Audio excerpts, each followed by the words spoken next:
So welcome back to the next session of the G&T video cast, or whatever it is. I think it's becoming a show now. It's a show. Podcast, Gincast, whatever you want to call it. Gincast, like that. You heard it here, the new name. Yeah. It's amazing what happens. Yeah, so... Cheers. So I thought it'd be interesting for this one.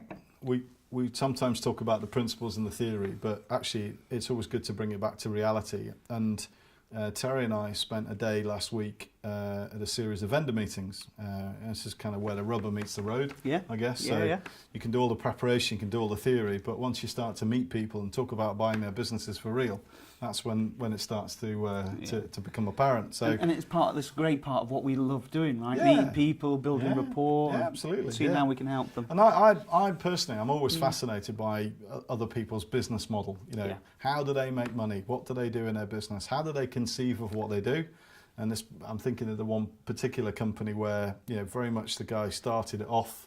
He was the driver, and he's built it up and developed the business and made mistakes and learned things along the way. And you know, he's got... Interestingly, when we started the conversation, one of the things he said, when I first started, I got a call, and can you do this and get to Barcelona? And he was like, yeah, and then put the phone down and said, how the heck am I going to do that? And isn't that beautiful, how you build a successful business from having that attitude? It really reminded me of when I was running a marketing business, and I had a very similar call from a client who had given us £100,000 budget for something called direct marketing.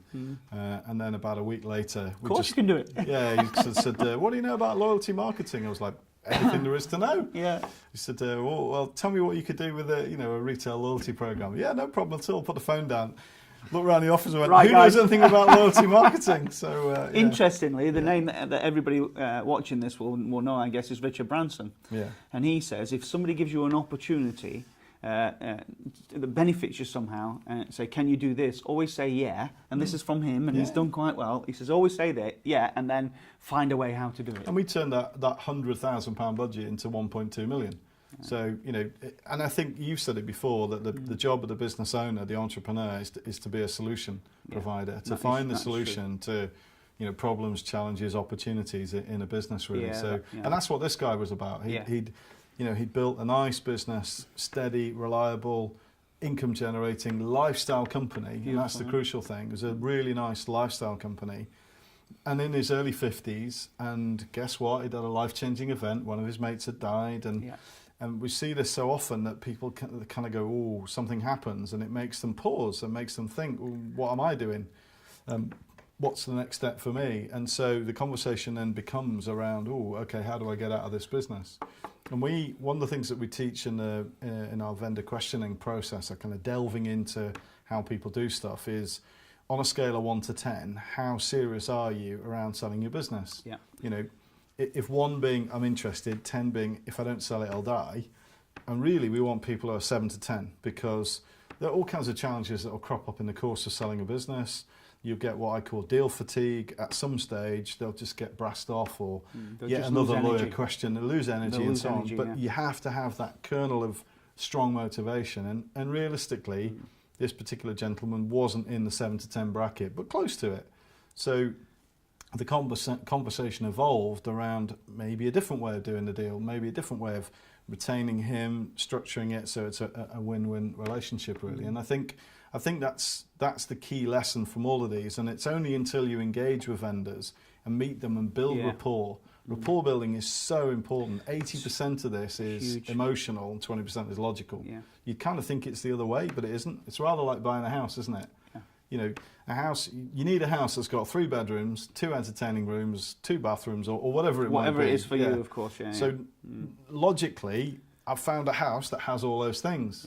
But most people go, I don't like it. Yeah, and interestingly, most people go in and say, I just knew.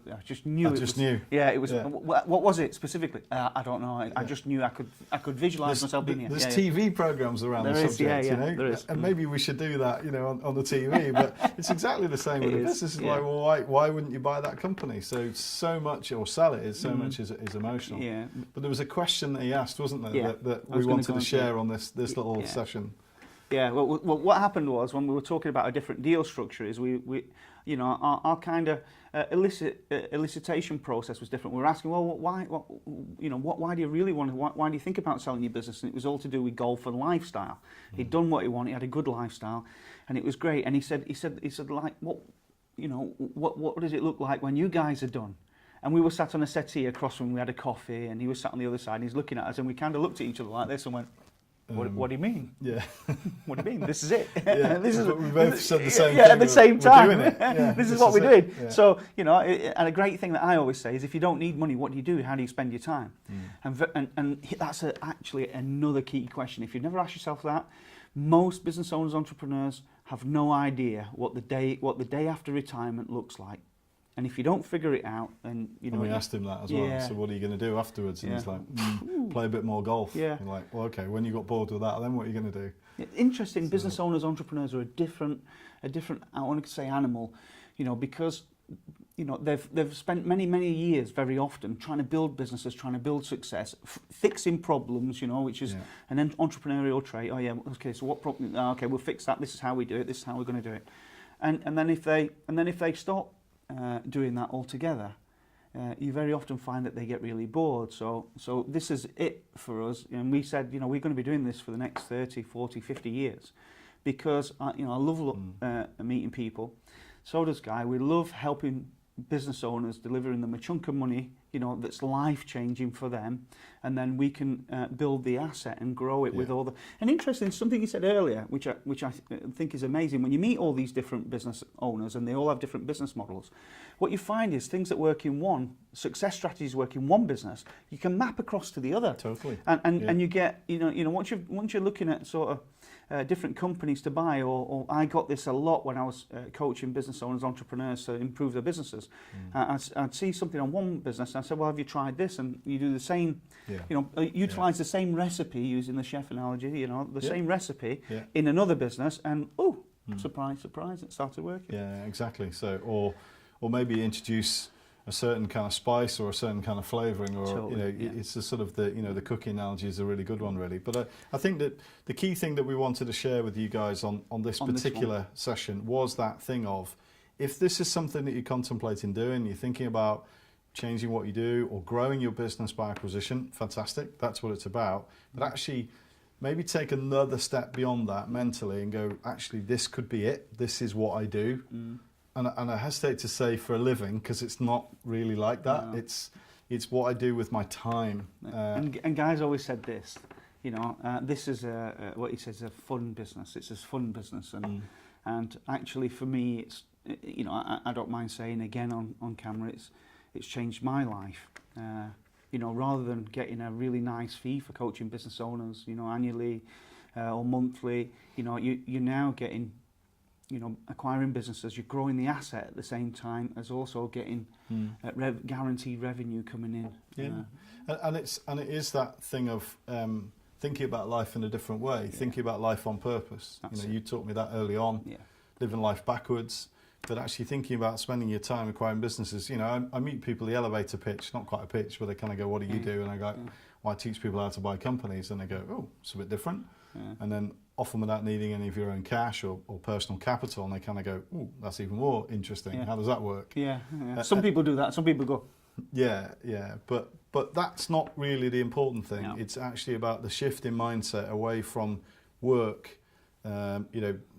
you must working work hard, to live, work hard, but actually living to work, and work being fun, work being the thing that we do on purpose, that we enjoy, that we get a kick from. And it's hugely important for me it's the time, swapping your time for money. If you're swapping your time, are you going into a business and then you get paid at the end of it, that's great. But the next level in terms of the level of the way in which you think, the next level is to become an investor. So utilising your assets to buy your time back. And I've said that before, but it's immensely important. Every single person that comes on our programs, they're looking to find a way how not to exchange time for money and use the money to buy your time back. So you can do what you want, when you want, with who you want. So I hope that was a really good session for you. It cropped up from a live vendor meeting that we had. We do this as well as teach it. That's really important. We're completely congruent with everything that we teach.